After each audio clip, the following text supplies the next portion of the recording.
Hello guys, उम्मीद है सब ठीक ठाक होंगे, खैरियत से होंगे। तो आज इस वीडियो में हम रिएक्ट कर रहे हैं। उसका टाइटल है कैसे श्री राम लाला की प्राण प्रतिष्ठा।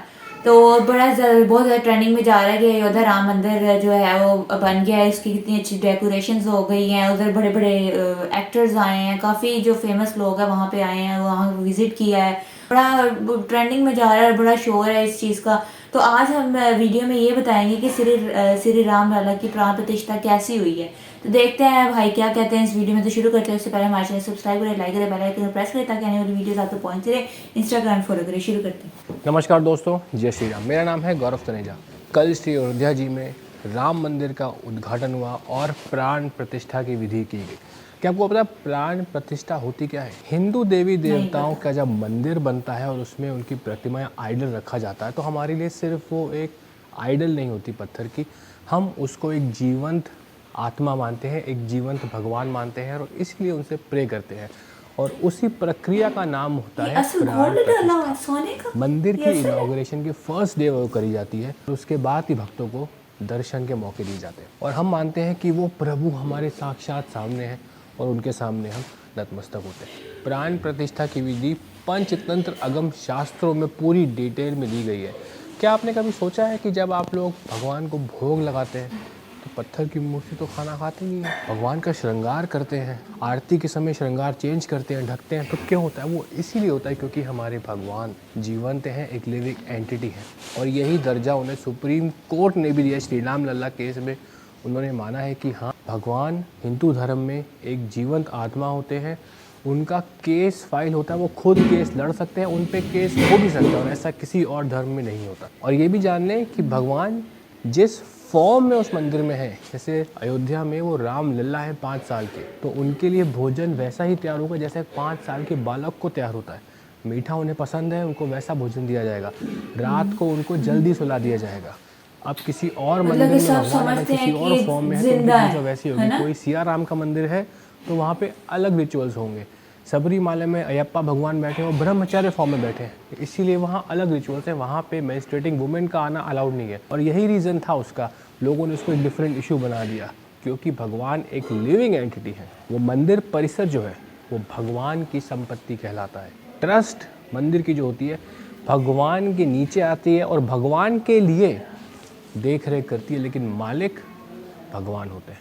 तो हिंदू धर्म में जो मंदिर है वो भगवान का घर माना जाता है। बाकी धर्मों में जो पूजा घर होते हैं वो एक असेंबली एरिया होता है जहाँ पे सब लोग मिल के आते हैं और अपने भगवान को याद करते हैं। लेकिन हम जब जाते हैं मंदिर तो एक असेंबली एरिया नहीं है, हम भगवान के घर जाते हैं उनके दर्शन करने, क्योंकि वो वहाँ रहते हैं। तो चलिए, अयोध्या में जो प्राण प्रतिष्ठा हुई एक बार जानते हैं ये इसकी विधि क्या है, थोड़ी जानकारी अपनी संस्कृति के बारे में। देखिए, जितनी भी प्रक्रिया होती है ये मूर्ति की प्यूरिफिकेशन के लिए होती है कि वो मंदिर जाए उससे पहले वो मूर्ति प्योर हो जाए।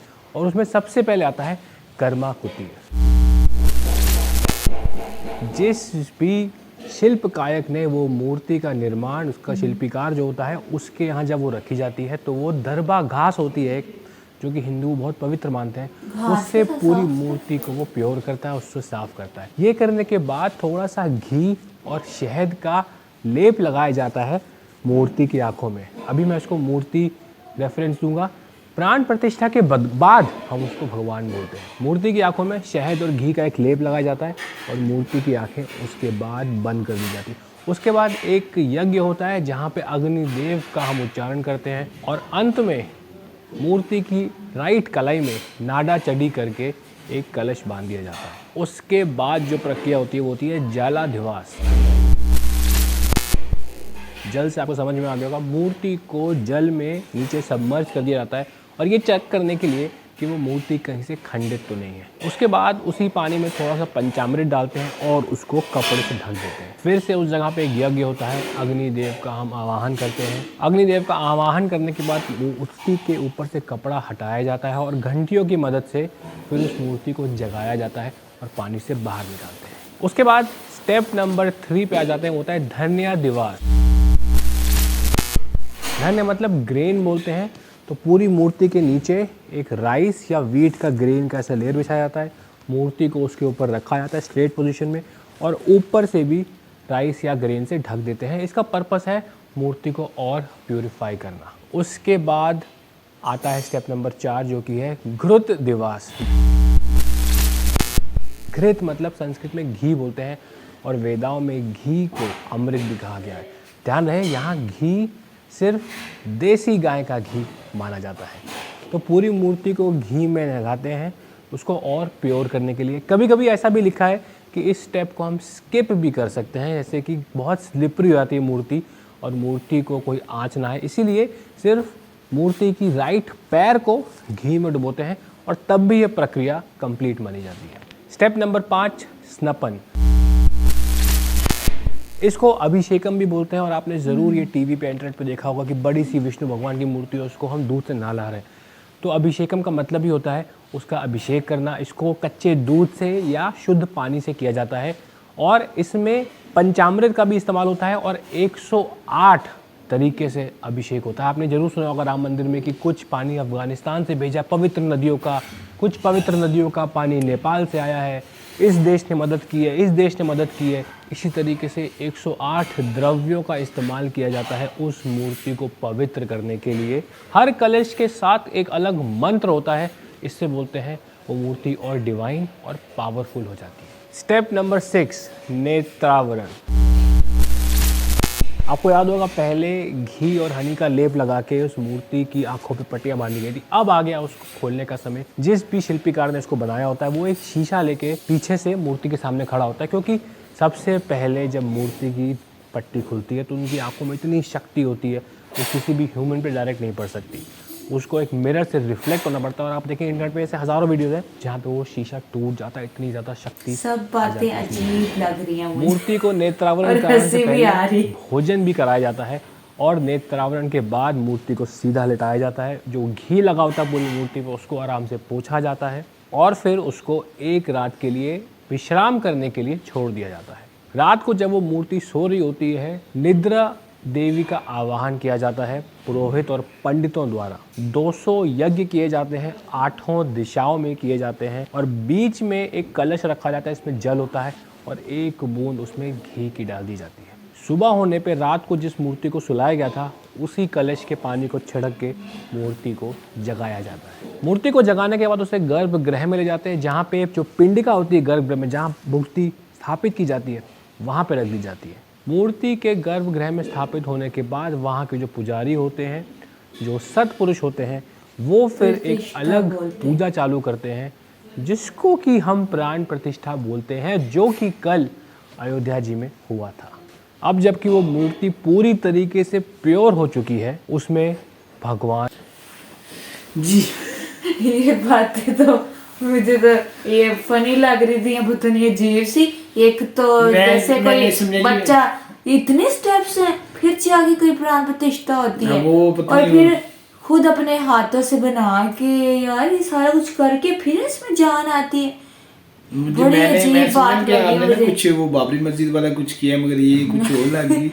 तो मुझे इतनी था कि भाई ऐसी बातें बताएंगे। वो आंखों की पट्टी खोल देती है, वो शीशा आगे रख देते हैं, उनके इंसानों पे नजर ना पहले पड़ती। पहले इसीलिए शीशा रखते को कहीं वो इंसानों पे नजर पड़ेगी तो इंसानों को कोई नुकसान ना हो जाए, तो इसलिए शीशा रख देंगे कि शीशा टूट जाएगा। मुझे पता नहीं अब लोगों को, हाँ क्योंकि फर्स्ट टाइम ये वीडियो देखी है और अजीब सी बातें लगी हैं ये सारी की प्राण प्रतिष्ठा। यार इतने स्टेप्स करते हैं, कितनी मेहनत करते हैं ये लोग। यार मैंने तो इनकी एक फिल्म भी देखा है, मैंने इनकी एक फिल्म भी देखा है कि मसलन यार ये जो सा दूध होता है, हाँ दूध से देखा है, वो देखो आप उनको दूध से नहलाते हैं। वो हम अगर बात करें तो यार वो हमारी नजर में कि दूध वेस्ट करते हैं, दूध जाया, ये रिज़्क़ है, पीने की चीज है, उसको जाया कर देते। दूध एक नूर है और दूसरी चीज ये कि ये मिलने को नहीं मिल रही और इतनी और वो तो इसलिए देते हैं लोग अपने अकीदत के लिए इतनी खालिस वहाँ चीजें लेकर आते होंगे। इन्होंने वो शायद का भी बोला है। और उसके बाद अच्छा एक चीज जो सी है, मैं ये सारी चीजें ताकत वाली हैं और उन्होंने कहा नहीं इन चीजों से उन्हें ताकत मिलती है। यार एक चीज जो सी मैंने देखूं, जाहिर सी बात है अब हिंदुस्तान है, जैसे सोशल मीडिया दौर है, अब यही हमें देखने को मेरी होते। पता नहीं इनका एक दरिया है वहाँ कुछ ना, वो इनके जो से मंदिर वगैरह वो टूटे पड़े होते हैं, कोई फेंक रहा होता है कुछ ऐसा वैसे कर रहा होता है तो दरिया में? हाँ दरिया में। हाँ, मैंने अक्सर होती हैं। एक मैंने पीछे वीडियो देखी थी, वो बस यूट्यूब की नहीं थी, नहीं तो वो बंदा वो रिएक्शन वगैरह बना ले, वो उनके ना वो तोड़े होते हैं, ये वो जाहिर सी बात है एक मुसलमान का जो अकीदा है वो ये है कि वो खालक है जिसने हमें पैदा किया है, वही सारा कुछ। हम इनके मजहब को ऐसा वैसा कुछ नहीं कह रहे, मगर लेकिन ये हम बातें अजीब लगी ना, हाँ, क्योंकि कभी सुनी नहीं, देखी तो है एक दो फिल्मों में, ड्रामों में, लेकिन मगर इनकी एक फिल्म में भी, जैसे वो पीके बड़ी फिल्म चली थी, पीके में भी, और एक और फिल्म थी वो उधर वो दूध का कह रहा था। और दूसरी तीसरी जो बात मैंने अब नोट की है कि एक मैंने इनकी वीडियो देखी हिंदुस्तान की, वो अपने भगवान को गिरा रहे हैं, तोड़ रहे हैं, बेअदबी ये वो कर रहे हैं। हाँ, तो यानी इस तरह नहीं, जैसे हमारा एक अपने रब्बुल आलमीन से अटैचमेंट है ना, तो यार लेकिन मैंने देखा है कई वे ना जगह पे इनका अटैचमेंट भी बड़ी ज्यादा है। होती, ठीक है, हर मजहब की जाहिर सी बात, हम ये नहीं किसी के मजहब को कहेंगे, जाहिर सी बात है हर ये अब जो से क्रिश्चियन है, पूजा बड़े शौक से, दिलो जान अब जो से से क्रिश्चियन है वो भी बड़े जोक शौक से करते हैं। शौक से अब जो करते से हैं। असल मुसलमान है वो अपने अपने रब से बहुत प्यार और जोक शौक से ये वो रखते हैं, और उनकी जो सी है आखिरी किताब है आसमानी किताब, उस पे लेकिन जिसका जितना अकीदा यकीन है उनकी मुरादें पूरी भी होती हैं, क्योंकि यकीन कहते हैं, यकीन अगर आपका पक्का है, यकीन आपका आप कहते मजबूत है, तो आपकी दुआएं, आपकी मन्नत मुरादें जो भी हैं पूरी होती हैं। मुख्तसर ये कि हमें ये जो सी कुछ वीडियो इतनी समझ नहीं लगी, ये पहली दफा ही हमने ये देखा है और सुना है। उन्होंने और बस हमें- ये बताया और इनके जो से वर्ड्स थे वो भी हमें कुछ वो मुश्किल अल्फाज थे कि कितने स्टेप्स के बाद उन्होंने पहले बताया। बाय द वे अपने मजहब के लिहाज से उन्होंने एक अकीदत एहतराम के साथ मैंने ये सारा बताया कि प्राण प्रतिष्ठा जैसे अयोध्या राम मंदिर में हुई, जैसे कि ये सब ने कि इतने स्टेप्स हुए तब जाके ये प्राण प्रतिष्ठा हुई। तो गाइस आप अपनी राय जरूर देना, मिलते हैं अगले वीडियो में, अपना खास ख्याल रखना, अल्लाह अल्लाह हाफिज़। हाफिज।